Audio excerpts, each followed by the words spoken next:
ये वक्फ बोर्ड है या कोई माफियाओं का बोर्ड है, वो माफियाओं का बोर्ड बन गया। जिसको भी वक्फ के नाम पे कब्जा किया होगा उस एक एक इंच लैंड को लेकर के वापस करेंगे। अस्सलाम वालेकुम रहमतुल्लाहि व बरकातुहू। जी हाँ नाज़रीन, मैं एहतिशाम निज़ामी कासमी। दोस्तों, इस वक्त एक बड़ी अहम खबर से आप सब लोगों को अपडेट कर रहे हैं। मौलाना महमूद मदनी साहब योगी आदित्यनाथ के बयान पर सख्त बरहम हो गए। दरअसल योगी ने मीडिया पर एक बयान देते हुए कहा, ये वक्फ बोर्ड है या भू माफियाओं का बोर्ड, एक एक इंच ज़मीन वापस लेंगे और इस पर हस्पताल बनाएंगे, गरीबों के लिए मकान बनाएंगे। आप ज़रा उनका छोटा सा ये वीडियो क्लिप देख लीजिए, जिसमें ये कहते हुए भी नज़र आ रहे हैं, वक्फ की ज़मीन वो अपनी खाल ही बचा ले, ये गनीमत है। फिर हम आपसे बात करेंगे। जहां तक आपने वक्फ की बात की है जी, मैं तो कभी कभी आश्चर्य होता है, ये वक्फ बोर्ड है या कोई माफियाओं का बोर्ड है। वो याद रखना, एक एक इंच लैंड लेंगे। हमने उत्तर प्रदेश वक्फ अधिनियम में संशोधन किया है, पूरी 1369 फसली से लेकर के अब तक की एक एक राजस्व के अभिलेख की जांच करवा रहे हैं। और जिसको भी वक्फ के नाम पे कब्जा किया होगा उस एक एक इंच लैंड को लेकर के वापस करेंगे और गरीबों के मकान बनाएंगे, सार्वजनिक संस्थान अस्पताल बनाएंगे, अच्छे शिक्षण संस्थान बनाएंगे। और कुंभ में दावेदारी करने वाले लोग जी अपनी गनीमत देखो, अपनी खाल बचा लें तो गनीमत होगी उनके। वो क्या सवाल मेरा है, वो कहते हैं कि ये हमारी धार्मिक अधिकार, हमारा धार्मिक अधिकार, हमारी धार्मिक अधिकार हमसे कैसे खींची जा सकती। जब इनका बीज नहीं फूटा था, हमारे कुंभ की परंपरा उससे पहले से। दोस्तों, आपने इस वीडियो को देख लिया है। वक्फ अमलाक से मुताल्लिक योगी आदित्यनाथ का बयान हकीकत से बाईद और गुमराह कुन। सदर जमीयतुल उलमा-ए-हिंद मौलाना महमूद मदनी ने कहा, वक्फ जायदादों का तहफ़्फ़ुज़ हुकूमत की जिम्मेदारी है, लेकिन यूपी के वज़ीर आला के बयान से जाहिर होता है कि ये किसी दुश्मन की जायदाद है। उत्तर प्रदेश के वज़ीर आला योगी आदित्यनाथ के वक्फ अमलाक से मुताल्लिक बयान पर जमीयतुल उलमा-ए-हिंद के सदर मौलाना महमूद मदनी ने सख्त रद्द-ए-अमल ज़ाहिर करते हुए कहा कि उनका बयान न सिर्फ गुमराह कुन बल्कि हकीकत से बाईद है। मौलाना मदनी ने कहा कि वज़ीर आला ने बयान देते हुए अपने आइनी ओहदे की पामाली की है।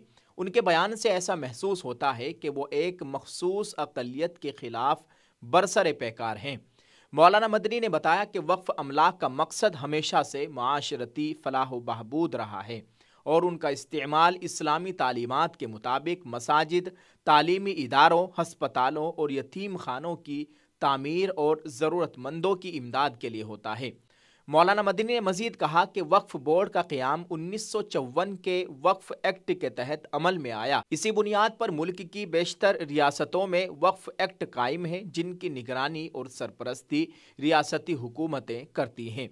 खुद उनकी हुकूमत की सरपरस्ती में यूपी वक्फ बोर्ड काम कर रहा है।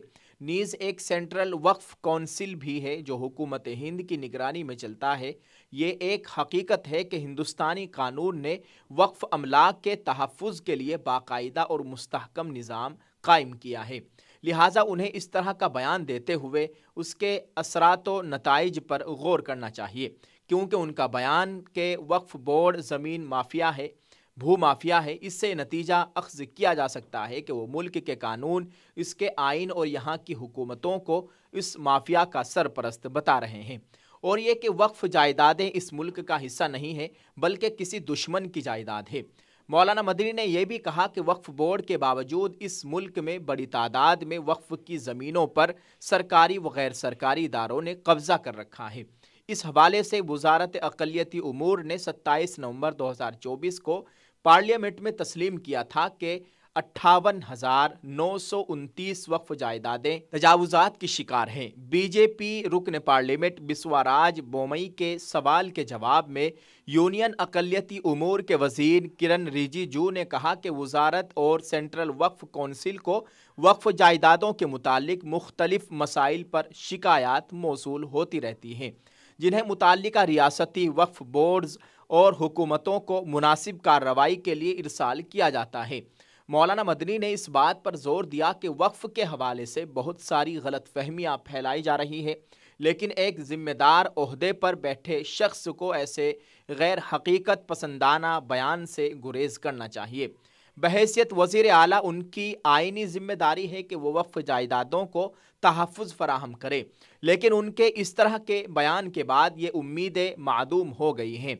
मौलाना मदनी ने कहा कि योगी आदित्यनाथ का ये कहना कि वक्फ की ज़मीनें वापस लेकर गरीबों के लिए मकान और अस्पताल बनाए जाएंगे न सिर्फ सियासी दावा है, बल्कि इसमें वक्फ के असल मकसद को नज़रअंदाज किया जा रहा है।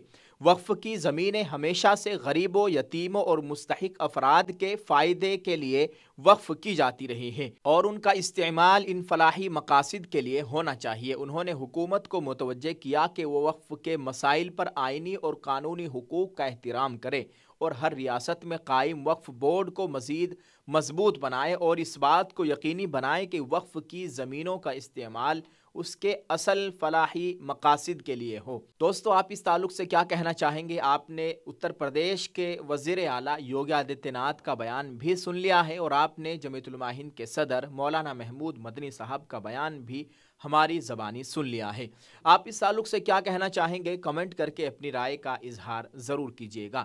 जब एक ज़िम्मेदार आदमी, एक इतने बड़े ओहदे पर फाइज शख्स, एक इतने बड़े सूबे का मुख्यमंत्री, वज़ीर आला जब इस तरह की बात कर रहा है तो अवाम का क्या हाल होगा, आप ज़रा इससे ही समझ सकते हैं, अंदाज़ा लगा सकते हैं। अल्लाह ताला खैर का मामला फ़रमाए। अल्लाह ताला हमारे मुल्क में अमन और अमान का माहौल कायम फ़रमाए। आप सब लोगों की हम राय चाहते हैं इस खबर के ताल्लुक़ से। कमेंट में अपनी राय ज़रूर पेश कीजिएगा। जज़ाकल्लाह। अस्सलामु अलैकुम वरहमतुल्लाहि वबरकातुहू। जी हाँ दोस्तों, ये मेरे हाथों में आप देख सकते हैं, ये अपडेट होकर आ गया है अल नुसरत साबुन। आप इस साबुन को एक मरतबा ज़रूर इस्तेमाल करके देखिएगा। नहाने वाला साबुन है और कुदरती चीज़ों से इस साबुन को तैयार किया गया है। एलोवेरा, ग्लिसरीन, मिल्क, मुल्तानी से इसको तैयार किया गया है। आप इसको ऑनलाइन खरीदना चाहते हैं तो इस वीडियो के डिस्क्रिप्शन में मीशो का लिंक है, आप वहां पर जाकर इस साबुन को खरीद सकते हैं। स्क्रीन पर दिए गए नंबरात पर आप राब्ता कर सकते हैं। एक मरतबा इन लोगों को जरूर खिदमत का मौका दे। शुक्रिया।